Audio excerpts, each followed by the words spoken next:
Hello and welcome to Qicology. Today we're going to first go over understanding how to enhance our breathing with exercises. And the modality behind this is to view the body as a pumping system for the breath. And it's all based on breath pressure. Many of the healing aspects of Qigong and yoga is the ability to draw the pressure of the breath by using the mind to specific areas of the body. So if I have lower back pain, then while I'm doing an exercise, I want to be able to shift the pressure of my breath to that area during specific exercises in order to open the area, in order to expand the area and increase circulation and allow oxygen to get into that area so that it may become more nutriated and become more relaxed as well. So our first approach is kind of a morning warm-up series. There'll be specific exercises which I'll discuss the breathing as we're going through it. And it's important to understand that while you're doing it, to go at your own pace. And even though I may be going at a certain speed, to maybe not follow that speed, but instead to be able to follow how your breath and your body work in sync with each other. So if my movement is going to be 3 seconds, then the inhalation should be 3 seconds, or the exhalation should be 3 seconds, if that's all that I can do with my breath. So it's not really determined on how I move, it's really determined on how I breathe.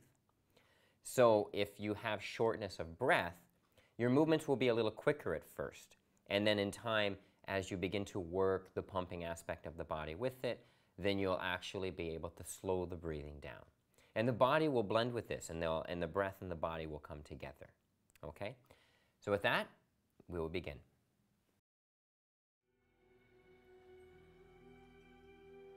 So the first posture to begin with is called Shavasana.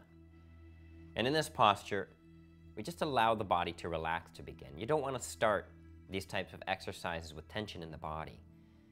The approach is to release tension from the body, to allow the body to become more relaxed so that you can work deeper and have more endurance and stamina.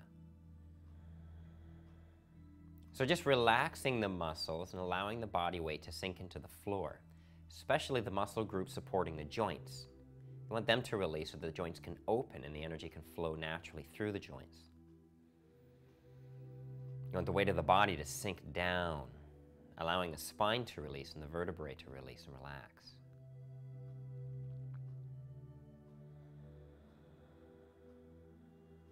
And then we're going to draw our attention to the breath and the rise and fall of the belly. It's important to understand the body through analogy. We can use one like the vacuum cleaner. A vacuum cleaner does not suck with the bag, it sucks with the motor. And so the body is the same way, the lungs being the lungs being the bag and the abdomen being the motor. So we don't actually use the lungs to breathe. Instead, you allow the lungs to expand and contract involuntarily. So I'm going to exhale and contract the muscle groups of the abdomen, drawing the abdomen in, down toward the spine, and drawing up toward the diaphragm, pushing the breath out. So it goes in, up, and it pushes the breath out. Then relax, drawing the breath in, and push the abdomen out. The word belly comes from the word bellows, where we learn to use the abdomen as a pump, or the belly as a pump. So I'm going to inhale, the belly swells. Exhale, the belly contracts. And the more that I do this, I begin to massage the internal organs, strengthening the connective tissue between them as well. This helps to aid digestion, release tension, anxieties,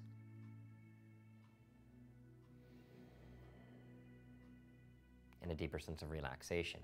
When we say breathe into the abdomen, it doesn't mean that the breath goes into the abdomen.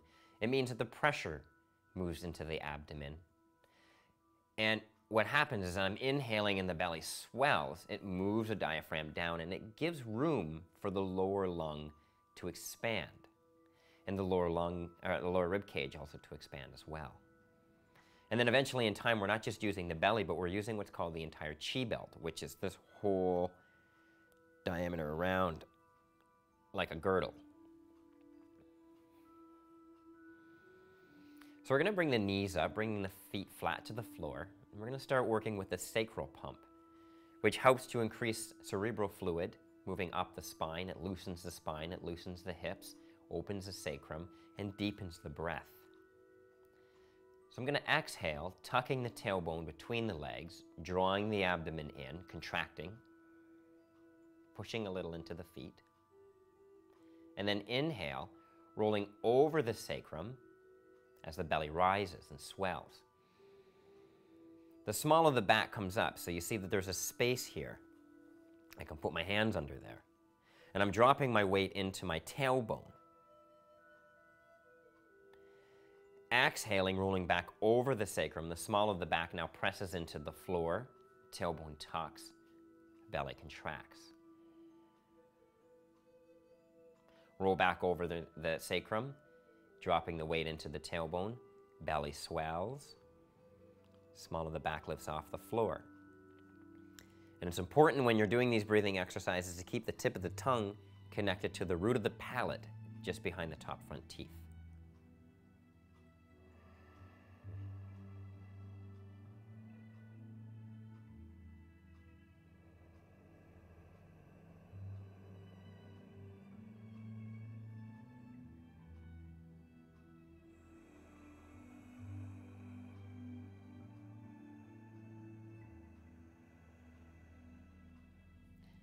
So I'll show you the depth here. So I'm contracting the belly, it's drawing right in. Then inhale.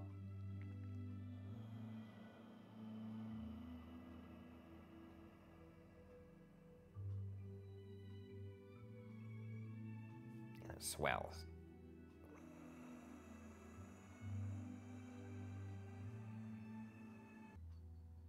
Contracts.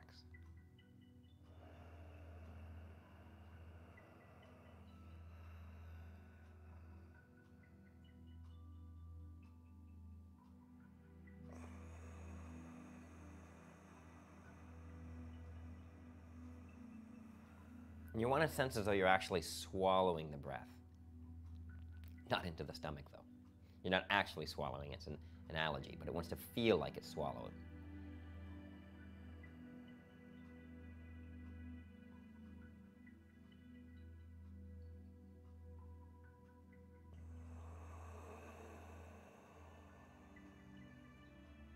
Now, in your own practice, once this is learned, take more time with each exercise. Because it's a video, we tend to go a little quicker. We're on a time limit. But over time, you want each exercise prolonged. Find the one that works best for you and work with it. Don't focus on this exercise works best for me because I'm better at it.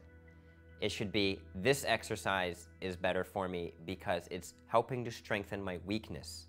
So focus on the exercises that are more difficult for you, not the ones that are easy. Okay, so we're going to inhale now, bringing the arms up. Dropping the weight into the tailbone, small of the back lifts off the floor. Oh, this gives such a good stretch. Pressing the back of the hands into the floor, right from the shoulder too. Shoulders pressing down, elbows pressing down, back of the hands are pressing down. And then exhale. Rolling over the sacrum as the arms come down, tucking the tailbone, small of the back presses, belly contracts.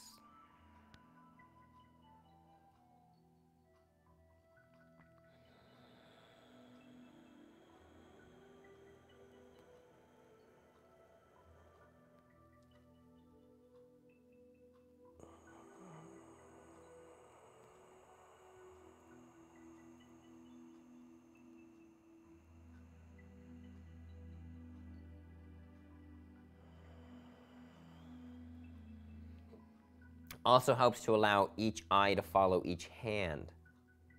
Of course, the hands disappear up here. Keep the eyes raised.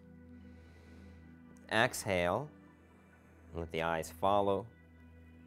The hands will disappear down here, but keep the eyes low. Stretching the optical nerves.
And on the next exhalation now, we'll bring the knees up.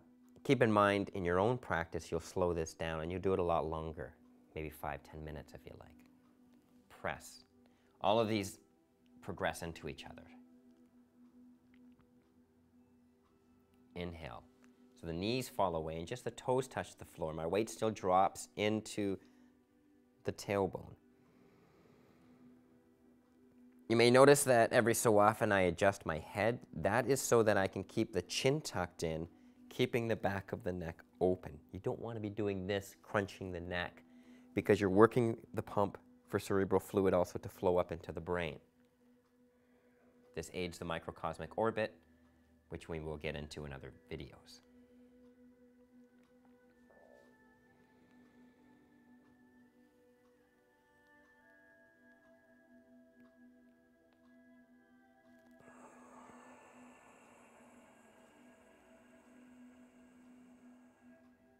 It's good to flex through the heels when you come up. So we're using the ankles here as a pump as well. Stretch through the toes as you come down. Small of the back is still off the floor here. And then compresses here.